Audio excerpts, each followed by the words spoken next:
এই ভিডিওটা শুধু কুরবানি ঈদের উদ্দেশ্যে বানাইতাছি। যারা ভাবতাছেন যে অস্ট্রেলিয়ান গরুই সবচেয়ে বড় গরু, তাদের ধারণা পাল্টায়া যাইব। খালি একবার এই গরুটা দেখেন।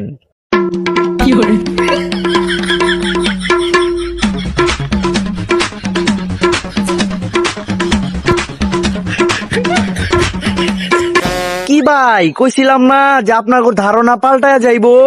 গরুর সাইজটা দেখছেন? এটা গরু না, এটা মনে হয় 2 তলা বিল্ডিং, খালি শিং নাই। আপনিও কি এই রকমের গরু বানাইতে চান? তাইলে এই গরুর মালিকের সাথে যোগাযোগ করেন আর জাইনা নেন কি খাওয়ায়, কেমনে খাওয়ায় আর কেমনে দিলে এই গরু তাড়াতাড়ি মোটা হয়। এইটা শুধু গরু না, এইটা হইলো ড্রিম প্রজেক্ট। সকাল বিকাল স্পেশাল ফুড, আর রাতে ঘুমানোর আগে গল্প শুনিয়ে ঘুম পাড়াতে হয়। তোমরা যারা গরুর সাথে ছবি তুললা ফেসবুকে আপলোড করো কিন্তু কোনো রিয়াকশন পাও না, তাদেরকে কইতাছি তোমরা এই গরুটার সাথে একবার ছবি তোলো, তুমি কনফার্ম ভাইরাল। শেষ কথা, এই গরু যদি কোরবানির হাটে যায় তাইলে অন্যান্য যত গরু আছে ওরা আগেই রিজাইন লেটার দিয়া দিব। এই ভিডিওটা শুধু কুরবানি ঈদের উদ্দেশ্যে বানাইতাছি। যারা ভাবতাছেন যে অস্ট্রেলিয়ান গরুই সবচেয়ে বড় গরু, তাদের ধারণা পাল্টায়া যাইব। খালি একবার এই গরুটা দেখেন।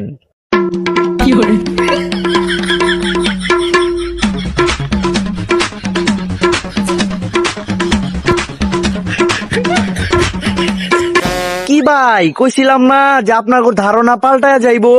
গরুর সাইজটা দেখছেন? এটা গরু না, এটা মনে হয় 2 তলা বিল্ডিং, খালি শিং নাই। আপনিও কি এই রকমের গরু বানাইতে চান? তাইলে এই গরুর মালিকের সাথে যোগাযোগ করেন আর জাইনা নেন কি খাওয়ায়, কেমনে খাওয়ায় আর কেমনে দিলে এই গরু তাড়াতাড়ি মোটা হয়।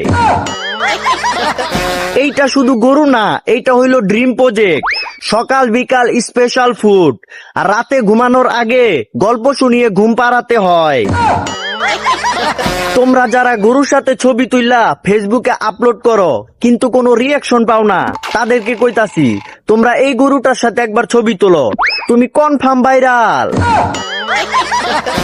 শেষ কথা, এই গরু যদি কোরবানির হাটে যায় তাইলে অন্যান্য যত গরু আছে ওরা আগেই রিজাইন লেটার দিয়া দিব।